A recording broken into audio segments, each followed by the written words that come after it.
Hello बच्चों, welcome back to the channel future and freedom. मैं सिमरन और आज हम लाए हैं लाइट चैप्टर का एक शॉर्ट वीडियो इज कि इस चैप्टर में, इस वीडियो में हम ये समझेंगे कि इस चैप्टर के अंदर क्या क्या कंटेंट है जो हमें आना चाहिए। और इस वीडियो के बाद आपको ये लगेगा कि ये चैप्टर कितना ज्यादा इजी है। हम लोग तो फालतू में पढ़ी करे थे तो 2 मिनट का चैप्टर नहीं था, ये तो इतनी जल्दी कवर अप हो गया। तो चलिए, पेपर से पहले ये चैप्टर को पढ़ना जरूर करें, इसको भूलना नहीं है। पेपर से पहले चैप्टर का ये शॉर्ट वीडियो देखना, ठीक है। It's a quick revision for all of the 10th class student. तो देखिए, चैप्टर था हमारा लाइट फिजिक्स का। अब उसमें हमने कौन कौन सी चीजें पढ़ी? उसमें हमने पढ़ा रिफ्लेक्शन एंड रिफ्रैक्शन। रिफ्लेक्शन और रिफ्रैक्शन में भी हमने क्या पढ़ा? हमने पढ़ा इनके लॉज।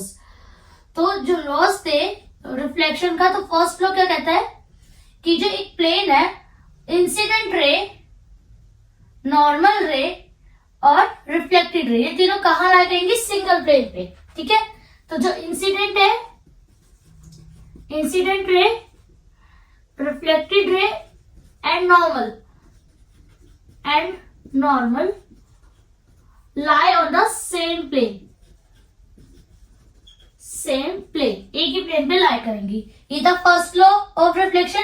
अब मैं बात करती हूँ सेकंड लॉ ऑफ रिफ्लेक्शन की, तो वो क्या कहता है? Angle of incidence is equal to the angle of reflection, ठीक है। तो रिफ्लेक्शन में हमने पढ़े 2 law. First, incident ray, normal और रिफ्लेक्टेड रे कहाँ पे है? सेम प्लेन पे लाई करेगा। सेकेंड लॉ क्या कह रहा था हमारा? Angle of reflection, sorry, angle of incident it will be equal to the angle of reflection. Similarly हमने इसमें भी 2 लॉ पढ़े थे।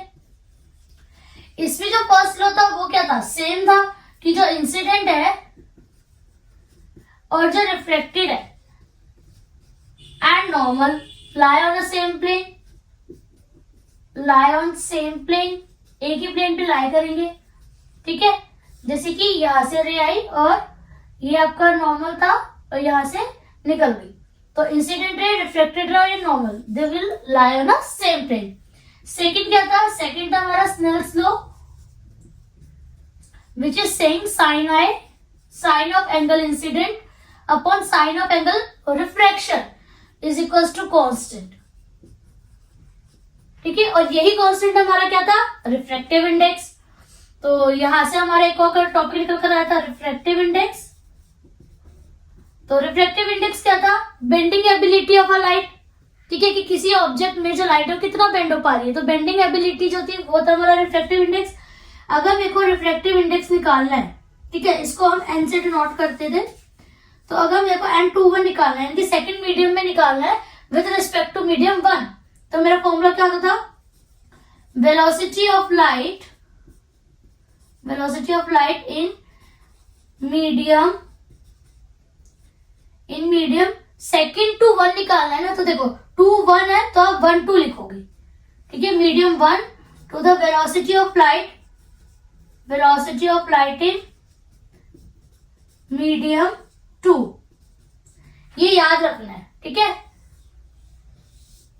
ये याद रखना कि अगर आपको 2 1 यानी कि जिसके रिस्पेक्ट में निकाल रहे हो आप, रिफ्रैक्टिव इंडेक्स निकाल रहे हो फॉर एग्जांपल एयर और वाटर का, तो एयर आगे वाटर पीछे, तो वाटर ऊपर एयर नीचे, ठीक है। ये जो है ये रेशो हमें याद रखना बहुत इंपॉर्टेंट है। इसके बाद आपने इसमें पढ़ा था लेंस फॉर्मूला, ठीक है। तो लेंस फॉर्मूला 2 थे, एक मिरर के लिए और एक था आपका लेंस के लिए, ठीक है। मिरर फॉर्मूला, लेंस फॉर्मूला, इस तरीके से हमने पढ़ी थी 2 चीजें। मैं इसको और ज्यादा थोड़ा सा कम छोटा कर देती ताकि आपको याद समझ आ जाए। ये हमने जो पढ़े थे 2 थे, एक था लेंस फॉर्मूला, ठीक है, और एक था मिरर फॉर्मूला।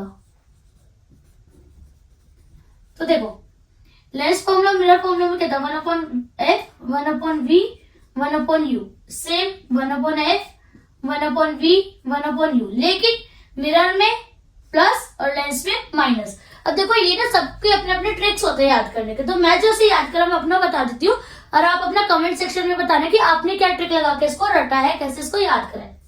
देखो मिरर फॉर्मूला, मिरर में क्या होता है? एग्जैक्ट इमेज बनती है सेम साइज सेम डिस्टेंस पे, तो मैंने इसको पॉजिटिव ले लिया, लेंस में मिरर का पॉजिटिव तो नेगेटिव ले लिया, ठीक है। इसके बाद हमारा इसमें कॉनकेव और कन्वेक्स था। लेंस फॉर्मूला के अलावा हमने इसमें मैग्निफिकेशन भी पढ़ा था, रिमेम्बर। तो मैग्निफिकेशन भी क्या था, 2 पार्ट में था, लेंस के लिए अलग और मिरर के लिए अलग।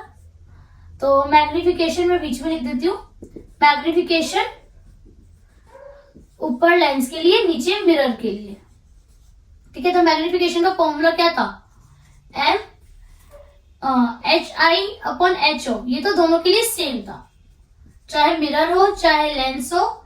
Height of image to the height of object, ये दोनों के केसेस भी सेम रहेगा, बट लेंस के केस में क्या आ जाएगा, V/U, और मिरर के केस में -V/U।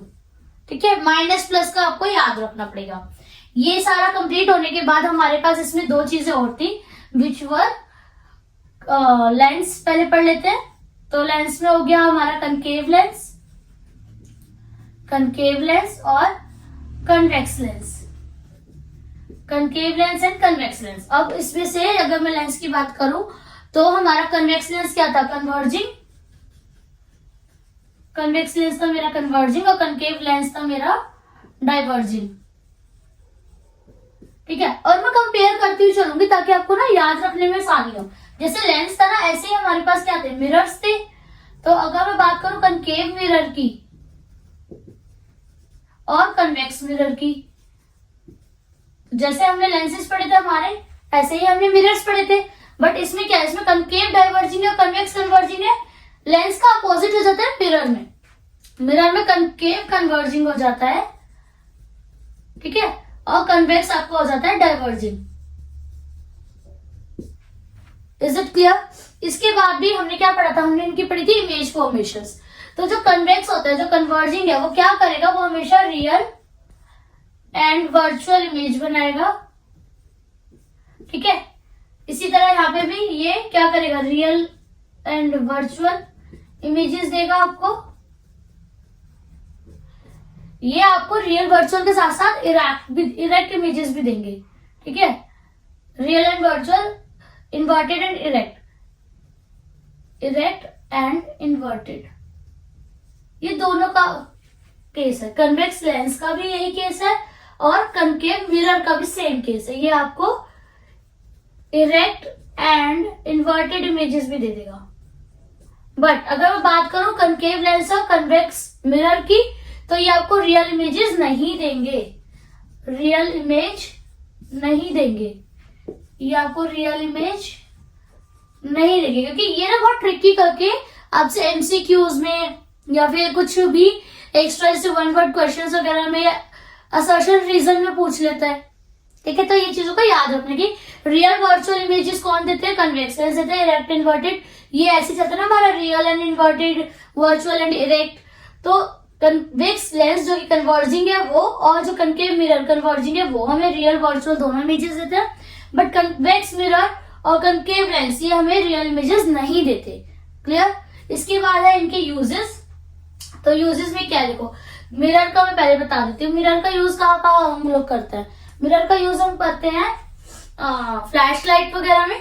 ठीक है, फ्लैश लाइट्स में, टॉर्चेस में। और कन्वेक्स मिरर का यूज कहाँ होता है, सिक्योरिटी कैमरास में।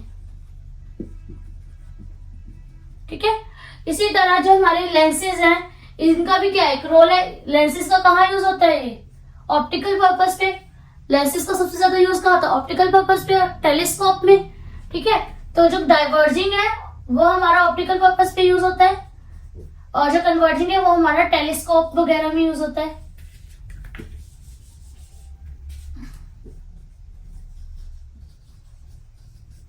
ठीक है, तो ये था इस पूरे चैप्टर का समरी। बस इतना ही है इस चैप्टर में। इस चैप्टर में देखो जो सबसे ज्यादा क्वेश्चंस बनते हैं ना, वो बनते हैं आपका न्यूमेरिकल, तो इन 4 फॉर्मूला में से बनेगा। जितने भी न्यूमेरिकल होंगे इन 4 फॉर्मूले से आएंगे। First. Second thing is this कि अगर आपको 1-2 क्वेश्चन हमेशा ऐसा आएगा कि इमेज आपको दे देगा यहाँ पर है और बताओ कि ऑब्जेक्ट कहाँ होगा। ठीक है, इस टाइप के क्वेश्चन आता है, या फिर वाइस वर्सा, मतलब कि इमेज बताओ कहां पर है, ऑब्जेक्ट यहां पर है। क्लियर?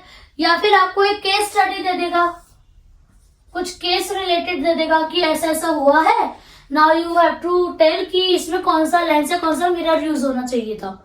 ठीक है, but what I have observe, मैंने बहुत सारे सैम्पल पेपर्स को गो थ्रू करा, बहुत सारे इनके करिकुलर्स को पढ़ा, और मेरे को जो समझ आया उसमें वो ये था कि इसमें से जो क्वेश्चन आएगा ना, इस चैप्टर में से जितने भी क्वेश्चन होंगे या तो वो आपके होंगे सेक्शन सी में, सेक्शन डी में, सेक्शन बी में, ठीक है। सेक्शन ई में जो सबसे ज्यादा क्या कहते हैं ना, नंबर क्वेश्चन की जो वेटेज होती है इसमें ज्यादा होती है, 5 नंबर का क्वेश्चन रहता है वो, तो सेक्शन ई में इससे कोई क्वेश्चन नहीं आएगा आपका।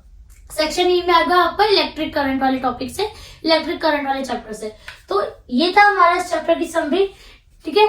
इसके अच्छे से नोट्स बनाइए, अच्छे से इसको करिए, और इसमें एक इमेज फॉर्मेशन मैंने बताया नहीं है, तो इमेज फॉर्मेशन बहुत इंपॉर्टेंट है, वो जरूर कर लेना। मैंने जैसे आपको क्वेश्चन भी बताया कि इस तरीके के क्वेश्चन आएंगे, तो image formation is a very important part of this thing, ठीक है। आपको क्या कर सकता है, वो रे डायग्राम दे देगा, आधा ड्रॉ करके दे देगा, बोलेगा आधा आप जो है वो ड्रॉ करके बताइए। और यहाँ पे हमारा चैप्टर खत्म होता है। इस चैप्टर के अच्छे से नोट्स बनाइएगा। Good luck for your board exams. Okay, so video को लाइक करें, शेयर करें, चैनल को सब्सक्राइब जरूर करें।